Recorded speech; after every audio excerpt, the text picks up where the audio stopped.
Lincoln Fish, I'm the consultant forester here. We're really lucky to have Steve Holt and his brother Mike. They live right up the road, and Steve worked with me cutting firewood and thinning out the woods here for 30 years, I guess, between early 80s and into the 2000s.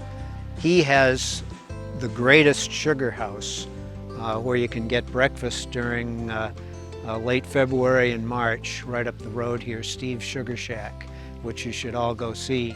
Field trip, UMass Forestry field trip, absolutely, yeah. So our topic today is oak regeneration. And I wanted to talk about that because oak is just so special. It's a big tree, we have a lot of it.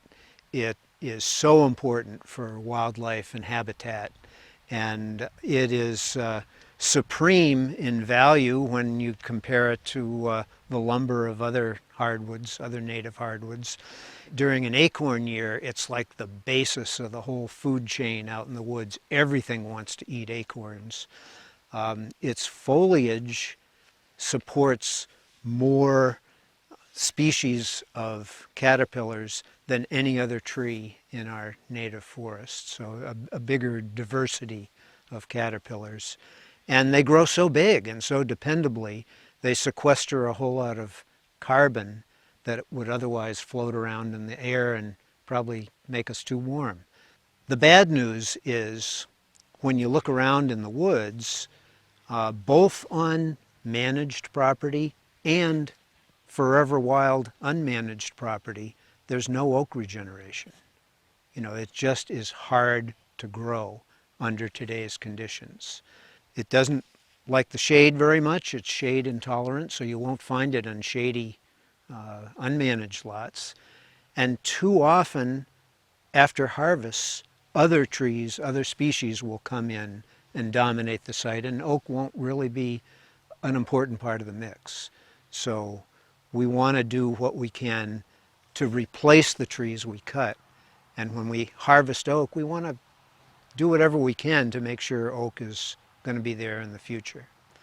So it's an important topic to me and to forestry. I wanted to focus on growing trees, which is a big part. If you're doing a good job with forestry, you should be growing trees most of the time. Harvesting's only a small part.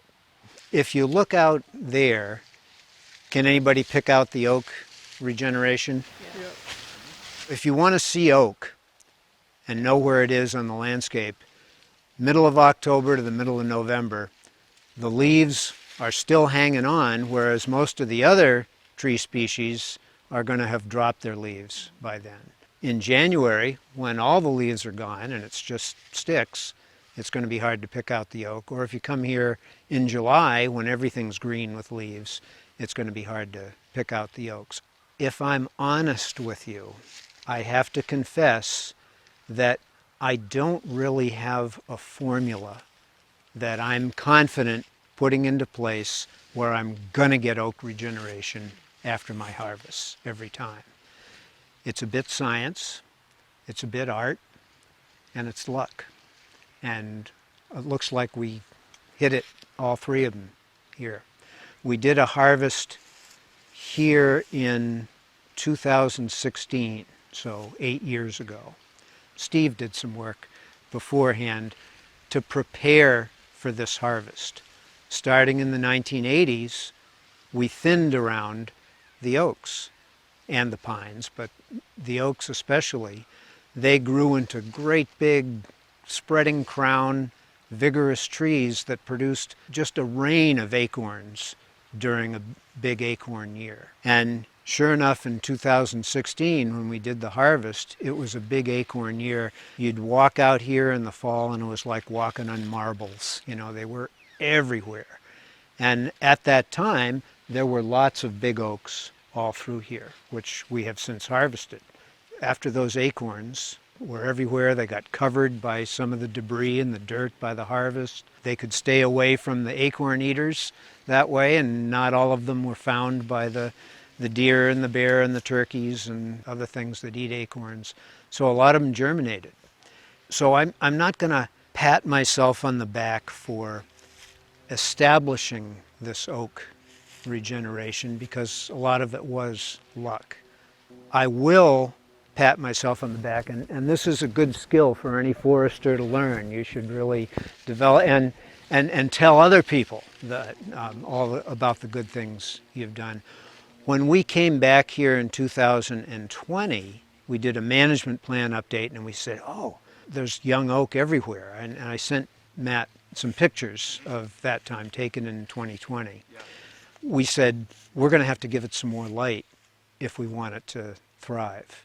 And so we scheduled another harvest, which we just finished last winter, took out mostly hemlock and some cordwood, and gave that young oak some more light in order to thrive. Matt asked if it's difficult to predict when a big acorn year is going to happen. And the answer is yes. It's very difficult. What's happened is there are peaks and valleys in the number of acorns. Some years there'll be no acorns, and some years they'll be everywhere and just sort of flood the market. Sometimes you'll get 2 acorn years back to back, and sometimes you have to wait 7, 8, 9 years between acorn years. So let me tell you a story. Back when I was a rash and inexperienced forester, I had a lot of trouble with oak regeneration. I've often said that for a forester, the second most difficult thing is learning how to regenerate oak. The most difficult thing is dealing with people, but oak is right up there. It's pretty tough. I started out one year saying, all right, I'm going to regenerate me some oak, and looked at the silviculture textbook. Hopefully you've all seen that, and that nice shelterwood drawing that they put in there of the nice well-spaced oak canopy trees that are thinned out. You know, they'll produce a lot of acorns. They're all free to grow because the intervening competing trees have been thinned out and the understory has been removed, so the site is prepared for acorns to grow. So I took that drawing in my mind, and I took 20 acres, and we did just that. Left the nice big oaks, thinned around them, took the whole understory out. I went out there the next June, and you could see from one side of that 20 acres under all those nice big oak trees all the way to the other side, and there was a carpet of oak seedlings about, calf high, about yay big, from one side to the other, just solid. And I did my, good job. Oh, I got this oak regeneration thing figured out, and I said smugly, and walked away, and felt pretty good about myself. And next year I came back out there to gloat, and there wasn't any. The deer had eaten every stinking oak seedling on that whole 20 acres. And the black birch was starting to grow up around it. And by 5 years, there weren't any oaks left there. It was all black birch. What I've learned in the interim is if you make things too easy for the deer, there's no vegetation that they have to paw through, there's no brambles or anything, they can just go right to the oak, they will, and they're attracted. The wildlife biologists tell us that deer are attracted when they're ready to feed. They go to the sunlight, big open areas, because there's more return for their time spent. There's more to eat there. Big light means big food, and so they'll go and eat everything. So my shelterwoods now are not at all like the shelterwood in your silviculture textbook. There's lots of little nooks and crannies and different habitats where acorns can get started and germinate and hopefully grow for a little while, where the deer and other browsers have difficulty finding them or have to work hard to get to them. And the deer are still wandering along this road and browsing stuff down, but often they won't go out into the brush. You know, it's too much work. They don't like to feel closed in. They don't want to get scratched up by the blackberries either. And so we'll get some success in various places. But if you have a whole range of little habitats, you're more likely to have some success. So that's what my shelterwood looks like now. And the important thing is, too much shade is going to shade out the oak. Too much open ground is going to attract the deer, and so you'll browse them out that way. So it's a balance somewhere in between that you have to shoot for, but realize you're going to be lucky if you hit it just right. So this is not easy stuff, to look at a jumble, a tangle of woods and try to predict what's going to happen and try to think of what your options are and decide when it's worth intervening and when it's not. Does anybody have a prediction of what is going to happen here after another 10 years of growth? I would guess you'd come in again and do like a firewood cut, a pruning like I did mostly in these 4 cutting plans that I had. Yeah. Get rid of some of the competition that you don't want to be big old trees, and that could shade out the oaks. As a firewood cutter, well, recently retired firewood cutter, how big would the trees have to be? And this is an important thing for a young forester to know.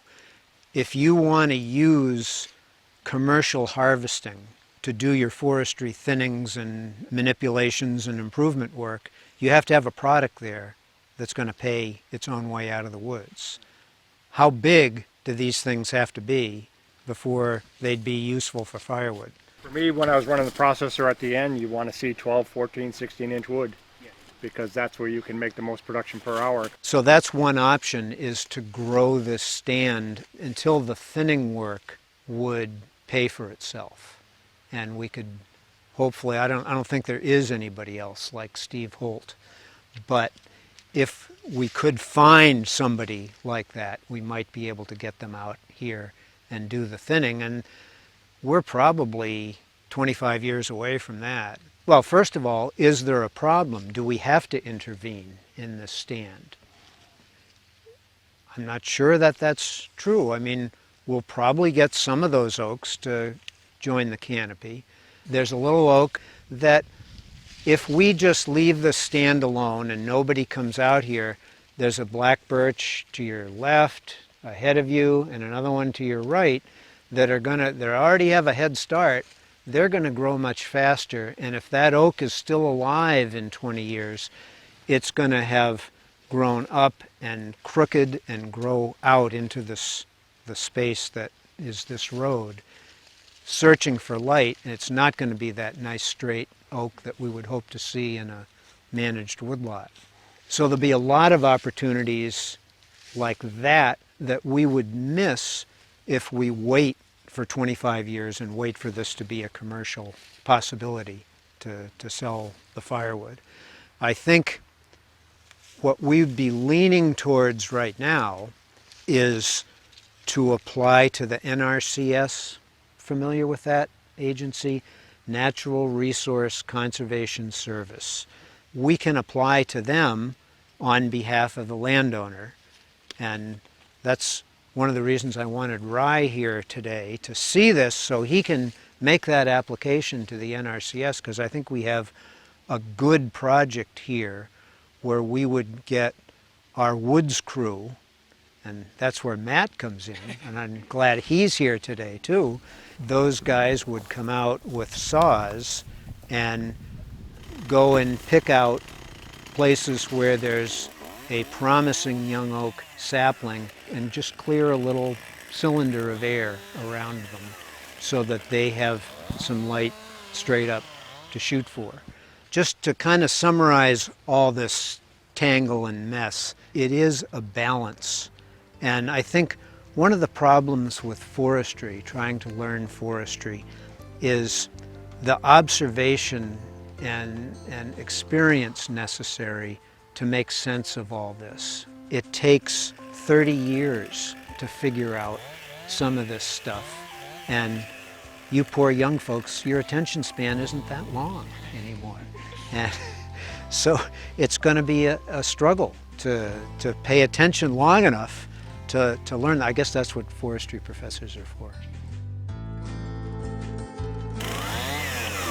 This work is kind of like looking for buried treasure and gardening at the same time. You find an oak sapling, you uncover it, give it some sunlight, and then you can return in 5 or 10 years and see what it has done with that sunlight. Yeah, and if you guys are becoming foresters, you're the people that are going to train guys like I in the woods. Lincoln helped me a lot on learning a lot about forestry. I cut firewood. He taught me about forestry and why he did certain things that he did.